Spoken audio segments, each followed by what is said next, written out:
Hello guys, welcome back to my channel. তোমরা সবাই কেমন আছো? আশা করি খুব ভালো আছো। আর আমিও খুব একটা বলবো না, অ্যাকচুয়ালি আমার দিদির ডেলিভারি পর না একটু প্রবলেম হয়ে গেছে, তো আর কি সরি গাইস। তো যেটা বলছিলাম, অ্যাকচুয়ালি আমার দিদিকে মানে ডক্টর দেখাতে নিয়ে যাচ্ছি। তো দিদিকে ডক্টর দেখানো হয়ে গেলে আমার আমার ভাগনাকেও দেখাতে হবে আজকেই। ডক্টর বলেছিল 4 মাস পরে যেতে। তো যাই হোক, দেখবে রাস্তার মানে আমাদের বাড়ি থেকে একটু জাস্ট পার হয়ে একটা বিয়ে বাড়ি পড়বে। আমার মা তো হেভি নাচ আর নাচ আমার ভাগনাকে কোলে নিয়ে। আর সত্যি কথা বলতে কি গাইস, মানে বিয়ে বাড়ির বাজনা বলো বা ডিজে বলো, ভাই আমার তো নাচতে হেভি লাগে। আমি তো মানে ভীষণ ভালোবাসি নাচ করতে। তো আমার মাকে দেখবে মানে একদম ফাটিয়ে নাচবে রাস্তার মাঝখানে। আমার তো ইচ্ছে হচ্ছিলো যে আমিও নাচ করি, কিন্তু কি আর করা যাবে গাইস, আমাকে তো পাগল বলবে সবাই, কেন কি এই রাস্তা দিয়ে আমাকে চলাফেরা করতে হবে। কেউ যদি দেখে এখন আমাকে এই অবস্থায় নাচ করতে, মানে সবাই হাঁ করে তাকিয়ে থাকবে পরে যখন আমি এই রাস্তা দিয়ে আবার যাওয়া আসা করবো, বুঝলে? তো সেই জন্য আর কি আমি মানে লোক লজ্জার ভয়ে আর কি নাচ করতে পারলাম না।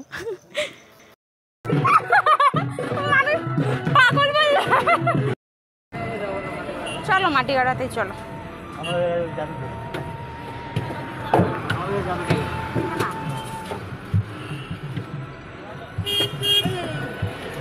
তুমি এদিকে আসো, ওই ওখানে বসো। সোনা পাপা, কুটু কুটু পাপা। তো গাইস, আমরা টোটোতে উঠে পড়লাম। এবার টোটো থেকে গাড়িতে উঠবো, দেন গাড়ি করে চলে যাব নার্সিংহোমে। তো চলো সেখানে যাওয়া যাক, দেখি। তো আমরা এবার গাড়ি থেকে নেমে পড়লাম। এই তো আমার দিদি দেখো সামনে যাচ্ছে, মা আছে, মা আমার পেছনে আছে। হ্যাঁ, সবাই বসে টাইম পাস করবে। হ্যাঁ মামুনি, কোথায়? তো গাইস, আমরা চলে এসেছি সিটি সেন্টারের ভেতর।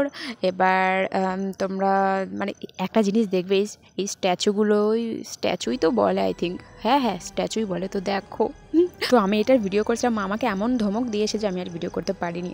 তো চলো এই শপিং মলটা পার করে, মানে পেছন দিকটা আর কি নিউট্রিয়া নার্সিংহোমটা, চলো যাওয়া যাক। এই ধাক্কা মারিস না, পড়বো তো। আমার মোবাইল সাথে আমাকে উল্টাই দিবে। মোবাইল তুমি এখানে ফেলবো, তুমি জানোই তোমাকে ওইখানে পদ্মা আর তো শুনো। হ্যাঁ, তার সঙ্গে তোমার ঘাড়ের উপরে আমি তোরও হাঁটতে ঘুরতি। আসছি, একটা গাড়ি আসছে এখানে, সাইড দাও, বুঝে আসতেছে।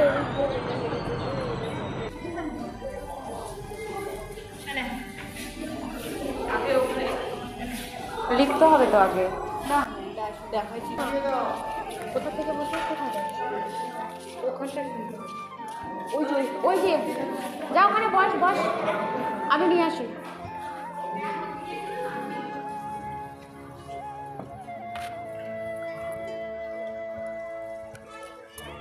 এই যে আমি এখন রিপোর্ট আনতে যাচ্ছি, তো দেখা যাক রিপোর্টে কি আছে। তো দেখো রিপোর্টের এখানে, বাপরে এত বড় বলবো না, অ্যাকচুয়ালি আমার সামনে 4 জন দাঁড়িয়েছিল, তো আর কি 4 জনের হলো। দেন তারপরে আমি নিয়ে চলে এলাম। ঘুমাই গেল।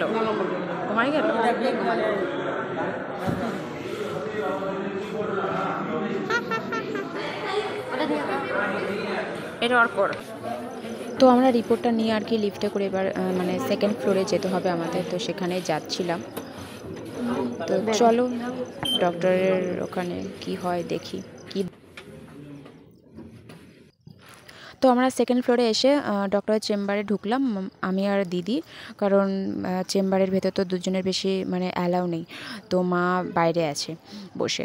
তো মানে ডক্টর দেখিয়ে বাইরে চলে এসে মানে মা জিজ্ঞেস করছিল যে কি মানে হলো, ডক্টর কি বললো। তো ডক্টর বললো যে এটাই যে আগে থেকে অনেকটাই বেটার আছে। তো সেই জন্য আর কি আমাদের মনটা খুব ভালো লাগলো, বুঝলে? তো পড়ালে মুখটা কিন্তু গোল লাগে। পাপা এখানে একটু হাই বলে দাও।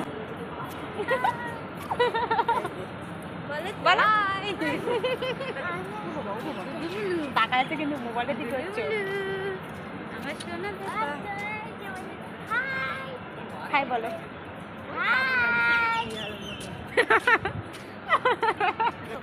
হ্যালো, তো ভালো লাগতেছে, দেখ আর জুতাটা বেশি ভালো।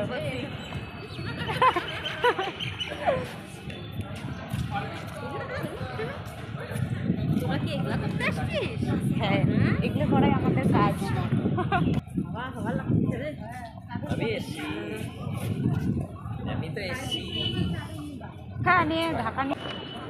তো গাইজ আমরা সিটি সেন্টারের বাইরে চলে এলাম। তো আমি ভাবলাম কি একটা রিলস বানাবো। যখনই রিলস বানাতে মানে গেলাম, একজন আমার মানে মুখের দিকে এমনভাবে তাকিয়ে আসে যে আমি আর রিলসটা বানাতেই পারলাম না, মানে লিপসিংটা করতেই পারলাম না।